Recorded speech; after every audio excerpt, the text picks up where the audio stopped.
نوجوانوں کی زندگی ایک بہتر مستقبل کی طرف جا سکے۔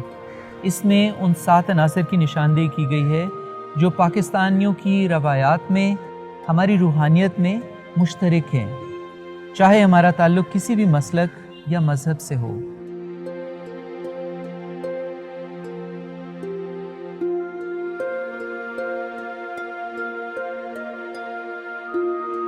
طریقت کے 7 عناصر ہیں: عشق، روابط، توکل، عکس مقدس، رواداری، وحدت الوجود اور جمالیات۔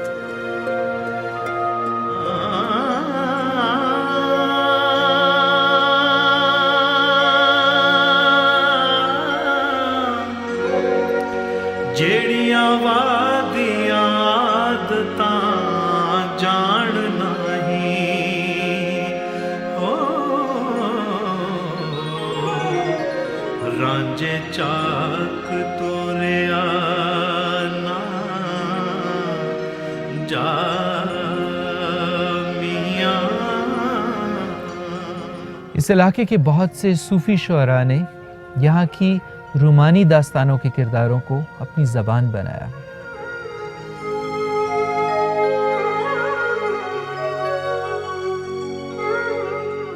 یہاں کے لوگ ہمیشہ سے جانتے تھے کہ ذاتی عشق حقیقی کا راستہ بھی کھول سکتا ہے۔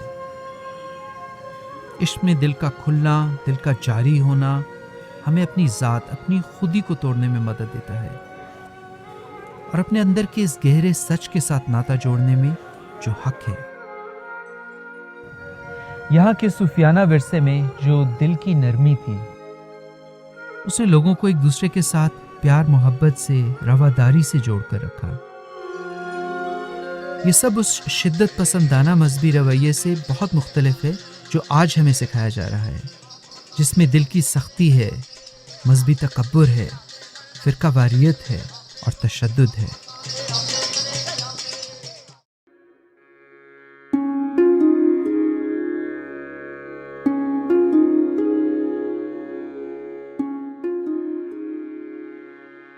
اس علاقے کے لوگوں کی زندگیوں کا محور ہمارے دل کے رشتے ناتے ہیں، چاہے وہ گھر والوں سے ہوں یا دوستوں سے۔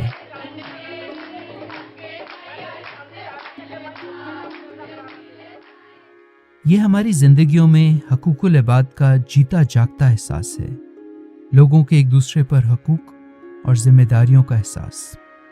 روحانیت کو ہم اپنی روزمرہ زندگی میں، اپنے رشتوں میں جیتے آئے ہیں۔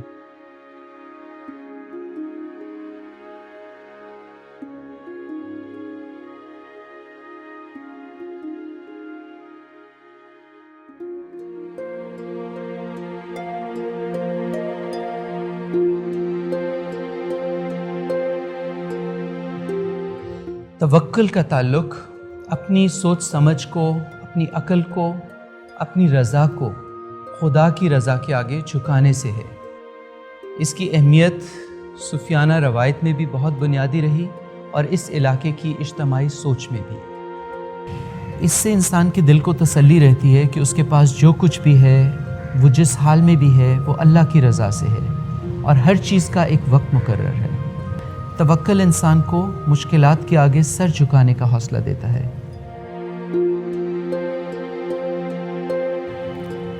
لیکن توکل ہماری روزمرہ روحانیت کا وہ عنصر ہے جس کا منفی استعمال سب سے زیادہ ہوا۔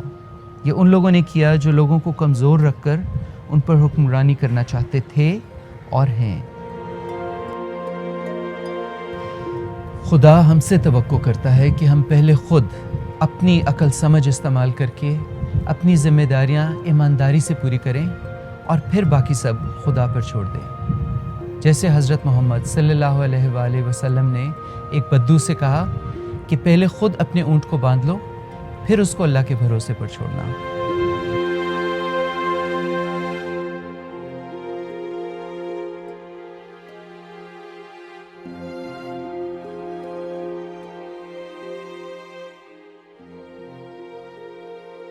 بغیر نام اور شکل کی خدائی، جو مثلاً ویدانتا نے یہاں مقبول کرانے کی کوشش کی، اس علاقے میں کبھی بھی مقبولیت حاصل نہ کر سکی۔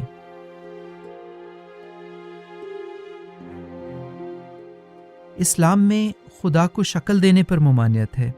اسلام کے شروع کے زمانے میں یہ روش بھی رہی ہے کہ کسی ایک چیز یا جگہ کو کسی دوسری چیز سے زیادہ مقدس نہ سمجھا جائے، لیکن آج پاکستان میں کسی چیز یا جگہ یا شخصیت کو مقدس جان کر اس کے ساتھ دل کا ذاتی رشتہ بنانا عام نظر آتا ہے۔ یہ صوفیوں کی دل سوز شاعری میں بھی اسی طرح نظر آتا ہے جیسے ہزاروں سال تک بھکتی کی روایت میں یا دیوی دیوتاؤں کے مندروں میں نظر آتا تھا۔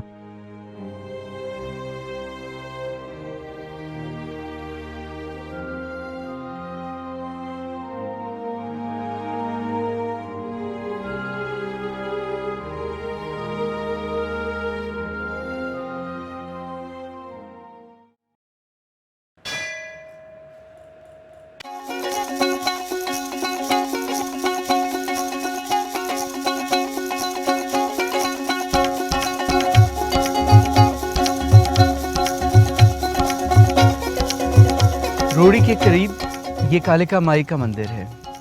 یہاں پورے ملک سے ہندو اور مسلمان اپنی عقیدت کے اظہار کے لیے آتے ہیں، اور اس کے بالکل سامنے ایک بہت بڑا سارا اسلامی مدرسہ۔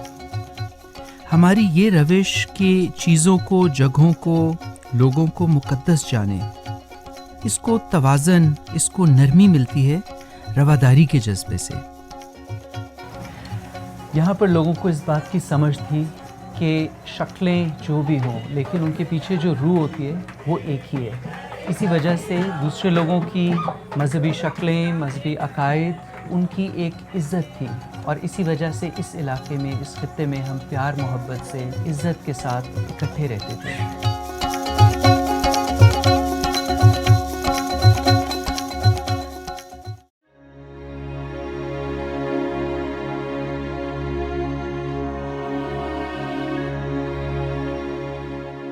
پرانے وقتوں میں ساری دنیا کو دیوی کا حصہ تصور کیا جاتا تھا۔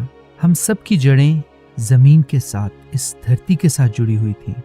اس علاقے کے صوفیانہ مزاج میں، صوفیانہ شاعری میں وحدت الوجود کا تصور عام ہے، جس میں ہر شخص، ہر چیز اپنی اصلی شکل میں، اپنے گہرے وجود میں مقدس ہے، اپنے خدا سے جڑی ہوئی ہے۔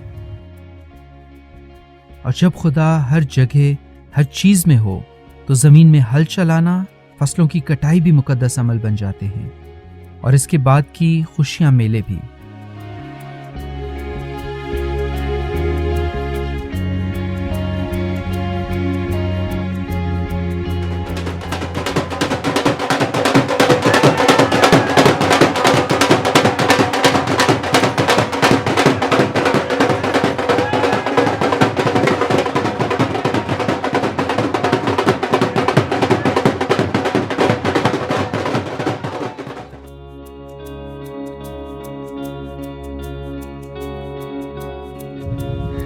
اگر اس دنیا کی، اس کائنات کی خوبصورتی میں ہمیں خدائی کی جھلک نظر آئے تو اس خوبصورتی میں اضافہ کرنا خود ایک مقدس عمل بن جاتا ہے۔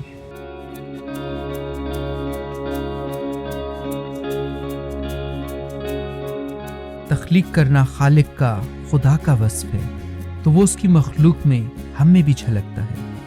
آج کل ہم شہروں میں اسے بھولتے جا رہے ہیں، ورنہ چیزوں کو خوبصورت بنانے کی، جمالیات کی ہماری زندگی میں بہت بنیادی جگہ تھی۔ اس سے دل میں نرمی رہتی ہے اور روح کو سکون ملتا ہے۔